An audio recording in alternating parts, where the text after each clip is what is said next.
За юу яцханда манайхаа. Та нар ингэ бодоод үзтээ зөв зүгээр ингэ сургууль дээрээ байжсэн чинь шидэв ертөнц рүү шилжчихвэл яах вэ? Та нарт гоё юу? Тэгээ цаашдаа яг юу болохыг хэдүүлээ үзцгээе.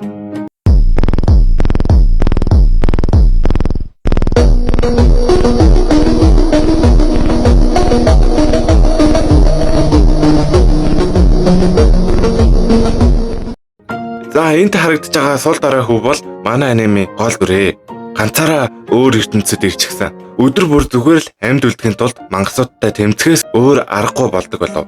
Түүний нэрийг Хибики гэдэг. Хибики тадгаа тал дундуур хамаг урдаараа гүйж байлаа. Араас нь нэг сонин ивэртэй туулаа хөөгөөд ирж байв. Яг тэр үед толгой дотор нь нэг хачин дуу гарч эхлэв.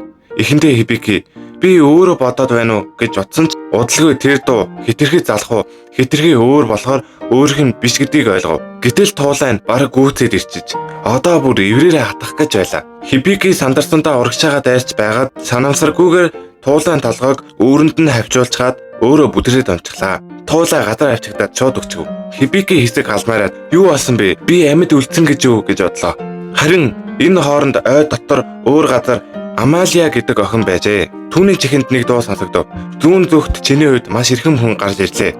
Буцаад Хибики дээр очив. Хибики амьд үлдсэнтэй баярлсан ч юу ч ойлгохонгүй. Энд чи хаана байна? Утас сүлжээгүй. Толгой дотор дуу яриа байна. Би амьд гарах хэрэгтэй. Гэхдээ яаж гал асаадаг вүлээ? Энэ тооллыг идэж болох уу гэж бодлоо. Яг тэр үед өнөөх дуу дахин гарав. Тэгтэл Хибикигийн өмнө агаарт гэлтдэг сэнхэр дэлгэц гарч ирэв. Эвэртэй туулаа мах идэхэд аюулгүй гэж бичигджээ. Хибики юу ч ойлгосонгүй. За яах вэ? Өлсвөл хэрэг болно гэж бодоод туулгаа цөнхөнтэй илээ. Тэгэд тэр толгой доторх дууга хашигдаж эхлэв. Энэ юу нь би юм асуугаар л хариулдаг юм уу гэж бодоод туршиж үзв. Цүнхээ өргөөд энэ юу вэ гэж асуулаа. Энэ ертөнцид байдаггүй материалаар хийгдсэн гэж хариулв. Асуухад л ажилдаг юм байна. Гэд үргэлжлүүлэн торшив. Тэр тэнгэр рүү хараад тэнгэрийг шалга гэв. Үнэлэх зүйл алга. Хибики за тэгвэл газар гэж асуув. Дэлгэц гарч ирлээ. Төвшин 273. Мази Эрт гэж хариулв. Хибики хөөсчөв. Юу гинэ? Дахиад шалгууллаа.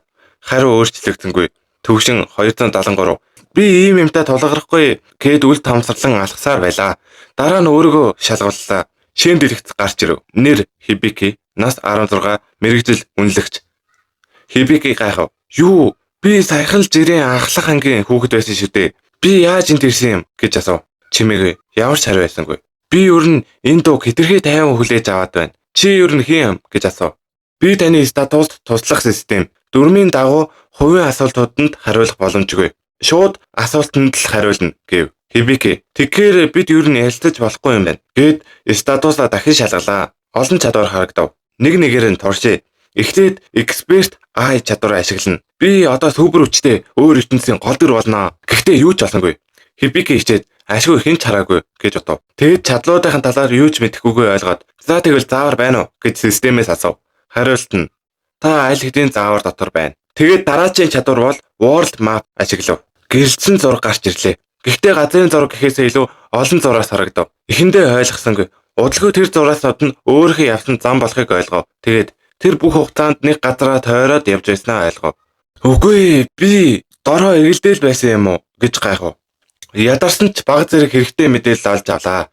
Ингээд хэсэг явсны дараа эцэст нь зам олж харав. Хибики баярлаад хот оллоо гэж баярлаад гүйж байтал пад шууд хатуу чулуун дээр нүүрээрээ тавж унлаа. Тэгээд өвдөж батна бүр дээрс нь нэмээд толгой доторх систем дуугарав. Баяр хүргэе. Та энэ ертөнцид хаягдсан гэж цалав. Хибики хэсэг нам гүн болов.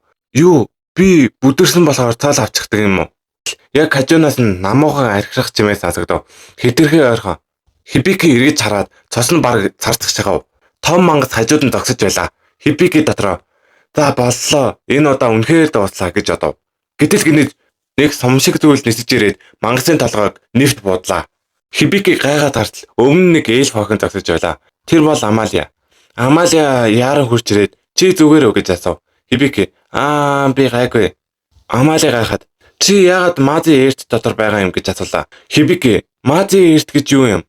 Амалия тайлбарлав. Энэ бол өвс тал шиг дүр үүсгдэг мангас. Хүмүүсийг төөрүүлж нэг газараар нэргэлдүүлээд байдаг. Ядарч хонохоор нь иддэг. Хибики шууд цачив. Юу гинэ? Би тэр газар бүтэн өдөр алхсан. Тэгээд сая өөхөх шахснаа ойлголоо. Амалия Тэгэд чи яагаад энд байгаа юм бэ гэж асуув. Хибики би зүгээр л гинэт энд гараад ирчихсэн. Амалиа бүр их бодлоо. Харин Хибики нууцаар түүнийг шалгаж эхлэв. Нэр Амалиа, төрөл эльф, нас 56. Хибики баг ойрлогоо шахав. 56 эн чин надаас арай их жимшиг харагдаж байна шүү дээ. Гэтэл гинэт Амалиа санаа хамарсан бололтой Хибикийг тэрвэд цээж рүүгээ татчихав. Ашгүй чи хүүхэд байсан юм байна. Хибики балмагдаад үгүй би 16 настай гэв. Амалиа гайхаад юу би чамайг 10 орчим настай гэж бодсон. Хэдий тэрвэрлж жаахан эвгүй байсан ч тэр хоёр орой олохоор хамт буудлаж хонохоор болов. Амалиа уучлаарай би чамайг хүүхэд гэж бодчихсан. Хибики зүгээрээ гэд өнгөрлөө. Тэгээд Хибики барьсан эвэртэй туулаагаа шарж идэв. Хоёулаа цай ууж сууж байгаад Хибики асуулаа. Энэ юу ямар газар юм? Амалиа Хабурашки хаан тол гэв. Хибики гайхаад юу би сонсож байгаагүй юм байна. Амалиа гайхаад чи үнэхээр мэдэхгүй байгаа юм уу? Хибики хэсэг бодоод би Япон гэдэг газраас ирсэн юм. Амалиа тоолгоос ихсрээд сонсож байгаагүй юм байна. Тэр өдөр Хибики баттай ойлгов. Би үнэхээр өөр ертөнцид ирчихлээ. Амалиа түүний царайг хараад зөөлөн хэлв. Хэрвээ хүсвэл би чамтай хамт байж олно. Ойролцоо хот руу дагуулж өгье. Тэндээс шинэ амьдралаа эхлүүлж чадна. Хибики дотроо үнэхээр баяртай. Тэр орой унтахын өмнө Амалиа хамгаалтын агаарын дохио шиг ийчид хэрэглэв. Гэтэл эргээд хартал Хибики аль хэдийн унтчихсан байлаа. Энэ хүүхэд надад ийм амархан итгэчихсэн юм уу? Тэгэд түүний сонин хувцас юу ч мэдэхгүй байгаа байдлыг нь бодоод сүнснүүдийн хэлснээр чухалхан байж магадгүй. Харин нөгөө ертөнцид Хибики зуны амралтаа хүлээгээд найзуудтайгаа жирийн амьдарч байсан. Бүгд өсөөд байхад ганцхан тэрл намхан хэвээрээ байв. Найзууд нь чи дараа нь заавал өндөр болно гэдэг байлаа. Гэхдээ Таки гэдэг найз нь Хибикид жаахан атаархдаг байв. Учир нь Хибики намхан мөртлөө хүмүүсийг өөртөө татдаг. Ялангуяа октоодод хэн ч яагаад гэдгийг мэддэггүй. Хибики тэрийг санаад Таки ч бас буруу хэлээгүй юм гэж бодлоо. Тэгээд зуны амралтын өмнөх өдөр болсон явдал санаанд орж ирэв. Ангиас гараад явж байтал нэг хурц гэрэл түүнийг цохив. Тэгээд нүдэн нээхэд аль хэдийн өөр ертөнцид ирсэн байсан. Тэр хамгийн түрүүнд найзуудынхаа төлөө санаа зовж байсан. Бас утас нь 12% хүрчихсэн. Бодлого дээрээс нь толгоор нэг сони юм унсан. Дараа нь мэдхэд Амалиагийн замбраагүй байдлаас болсон байжээ. Тэгээд агаарт хөвд байгаа жижиг гэрлүүдийг хараад системээр шалгав. Харин халдагч илрүүлэгчид хамгаалтын хэсэг тэр мөчид Хибики бүр ойлголоо. Би гэртээ биш. Тэгээд шууд бодохаргаа бодож эхлэв. Статусаа нээгээд Апрес анги гэж яг юу байд юм бэ гэж асуулаа. Тэр систем тайлбарлахдаа чиний Апрес анги бол бие зэрэглэлийн мэрэгжил. Юмыг шалгаж мэдээлэл гаргаж чадна. Гэхдээ тулалдааны чадвар бараг байхгүй гэв. Хибики тэгвэл төр зүрийн гэдэг статус юу юм гэж асуусанд систем юу ч хариулсангүй. Ингээд шөнө өнгөрч өглөө болов. Амалиа сэрээд гинэт царай нь улаажхав. Хувцас нь баг зэрэг задраад унтчихсан байжээ. Тэгээд Хибики халааснасаа нэг юм гаргаж энэ тавч миний толгоор уунсан гэж өдөөлөв. Амалиа тэрийг хараад өөрөөр ойлгочихлоо. Шууд Хибикийн нүүрлүү зогчов. Хибики яагаад? Амалиа удалгүй үннээ ойлголоо. Уучлаарай миний буруу. Би буруу ойлгочихлоо гэд идгээдэг юм өглөө. Аз болоход Хибики идэгчв. Тэр зүгээдээ гэд өнгөрөв. Тэгээд хоёлаа аяллаа үргэлжлүүлв. Амалиа хот хүртэл хагас өдрийн орчим явна гэв. Тэгэд энэ хавьд аюултай мангас бараг байхгүй гэж тайвширлаа. Гэтэл Хибики урд нэг юм байна гэв. Чи мэдэрч байгаа юм уу? Хибики World Map чадвараа ашигласан гэв. Амалиа нүдэн томров. Юу тэр чинь маш ховор чадвар шүү дээ. Хибики мөрөө авчаад тийм гайхалтай юм уу? Яг тэр үед Хибики холоос нэг юм даарав. Тэр системээр чалгалаа. Кристалл эвэртэй туулаа. Тэнд нэг туулаа байна гэв. Амалиа гинэт нүднэг ялзаад юу гинэ гэд бараг чирээд аваа авчихлаа. Учир нь тэр амтан 200-аас дээш алтан цаасны үнэтэй байжээ. Тэр ойртож очиод Хибики туулаагаа дахин шалгав. Систем маш тэнэг зогтаах чадвар, байршил мэдрэх чадвар. Амалиа за тэгвэл сахиад өнөр чимээг нь дагая гэд салхины ийчдээ хэрэглэв. Гэхдээ асуудал байлаа. Туулаа зогтох чадвартай болохоор дайралт бүрээс зогтож чадна. Зөвхөн өөрөө дайрч байгаа мөчтөл зогтож чадахгүй. Тэгвэл намайг өгөөш болгоё гэв. Амалиа эргэлзээд ийм энгийн арга бүтгүү. Хибики бүтний төлөвлөгөөгөө эхлэе. Амалиа чулуугаар хан босгож туулааг хавчлаа. Туулаа шууд Хибики рүү дайрлаа. Хибики чулуун дээр хөвтөж хөшөө олов. Яг дайрах мөчид Амалиагийн ном сум моноод туулаа газар тунгав. Тэр гайхаад ийм үнэтэй мангас ийм амархан баригдана гэж юу? Гэхдээ сэтгэл хангалуун байлаа. Харин Хибики хамгийн гайхалтай зүйлээ харлаа. Тэр эцсийн цогцолд өвөө мөрлөө маш их туршлага авчээ. Өөрөөр хэлбэл хоёуланд нь маш ашигтай болж өнгөрөв. Удалгүй тэд Раул хотод хурж ирлээ. Хибикигийн хувцас маш сонио харагдаж байсан болохоор Амалиа өөрийн нөмрөгийг түүнд зээлвэлв. Шинэ хувцас автал үүнийг өмс гэж хэлв. Кристал иврээ зарвал хуйг зэвсэг авах мөнгөтэй болно гэв.